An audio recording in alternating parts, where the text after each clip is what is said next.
Tuhan yang telah kami pilihkan dalam ibadah kita ini, yang tertulis dalam Injil Matius pasal 8 ayat 2 sampai ayat 3.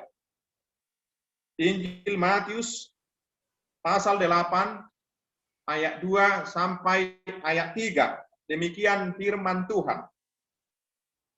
Maka datanglah seorang yang sakit kusta kepadanya, lalu sujud menyembah dia dan berkata, Tuhan, jika Tuhan mau, Tuhan dapat mentahirkan aku. Lalu Yesus mengulurkan tangannya, menjamah orang itu dan berkata, Aku mau, jadilah engkau tahir. Seketika itu juga, tahirlah orang itu daripada kustanya. Demikian firman Tuhan.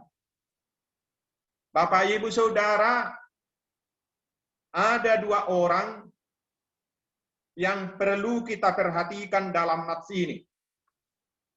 Orang yang pertama adalah manusia itu sendiri yang diwakili oleh yang penyakit kusta dalam nas ini. Manusia yang kedua atau orang yang kedua adalah Yesus Kristus yang berbuat dan bertindak dalam pergumulan manusia itu. Maka kita perhatikan satu persatu. Siapakah manusia itu? Dan siapakah orang kusta itu yang mewakili manusia dalam nats ini? Kita lihat, dia adalah manusia yang lemah. Dan bukan hanya dia, semua manusia lemah. Kita rapuh. Mengapa? Karena tubuh kita terbuat dari tanah. Tanah liat lagi. Tanah liat biasanya lembut dan lembek. Karena tubuh kita adalah terbuat dari tanah liat, kita mudah sakit. Bakteri kecil bisa menyakiti kita. Cacing yang kecil bisa menyakiti kita. Nyamuk yang kecil bisa menggigit kita. Bahkan virus yang lebih kecil lagi.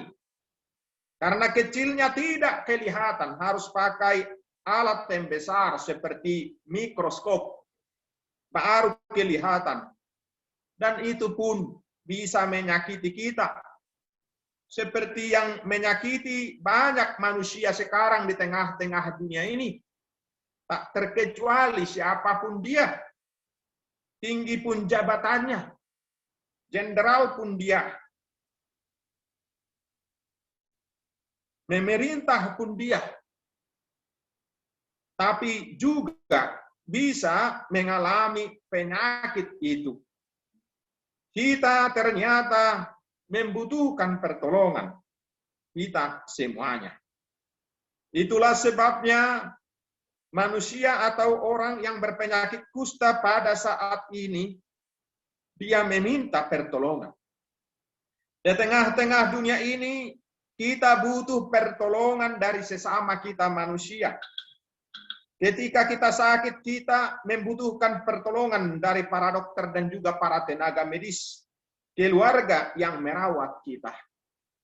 Tapi lebih dari situ, karena semua mereka juga manusia, mereka membutuhkan pertolongan. Maka orang yang berpenyakit kusta itu dalam nats ini, dia datang kepada Yesus. Bapak, Ibu, Saudara, kehadiran yang berpenyakit kusta pada Yesus dalam masa Yesus dalam nats ini adalah taruhan nyawa. Sebab biasanya yang berpenyakit kusta jauh tempat tinggalnya, dibuat di hutan atau di padang belantara yang tidak ada manusia. Karena pada zaman Yesus penyakit kusta itu sangat menular. Penyakit kusta membuat tubuh busuk, membuat tubuh terkadang harus diamputasi, dan bahkan banyak yang terancam meninggal dunia karena penyakit itu. Tetapi sekarang yang berpenyakit kusta itu taruhannya nyawa datang ke tempat ramai supaya bertemu dengan Yesus. Pilihan tetap mempertahankan hidup tidak bertemu Yesus tapi sakit, taruhan mati. Tapi datang kepada Yesus ada pengharapan dan ada kesembuhan. Dia berjuang, dia datang. Bapak, Ibu, Saudara, banyak yang perlu kita pelajari dan kita teladani dari yang berpenyakit kusta itu. Meskipun terancam nyawanya, dia datang kepada Yesus. Dia belum mengenal Yesus dengan seksama dan dengan sangat baik. Dia baru mendengar cerita Yesus. Dikatakan tadi dalam nas itu, setelah dia mengenalnya dan mendengar tentang dia, mungkin suara sorak-sorai orang yang datang, yang sakit banyak datang berduyun-duyun, maka dia pun datang menyembah Yesus. Dia bertekuk lutut, dia merendahkan hati, dan kemudian dia memohon. Dan kemudian yang kita pelajari dan teladani juga dari dia adalah keyakinannya.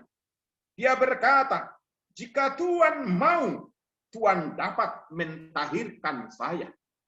Jika Yesus mau, Yesus pasti dapat menyembuhkan kita. Dibutuhkan keyakinan, keteguhan iman, jika mau datang kepada Tuhan. Dan yang berpenyakit kusta itu dalam nas ini sangat yakin. Dia yakin sepenuhnya. Kita diminta datang kepada Tuhan, berdoa, termasuk malam hari ini dengan penuh keyakinan. Dan berkata dalam hati kita masing-masing, ya Tuhan, jika Engkau mau, saya pasti sembuh. Belajar dari yang sakit kusta itu. Yang kedua, Bapak, Ibu, Saudara, kita berpusat pandang kepada Yesus Kristus Tuhan kita itu. Dalam firman Tuhan ini dikatakan, maka Yesus pun mengulurkan tangannya. Yesus peduli, Bapak, Ibu, Saudara. Dia tidak pura-pura tidak mendengar.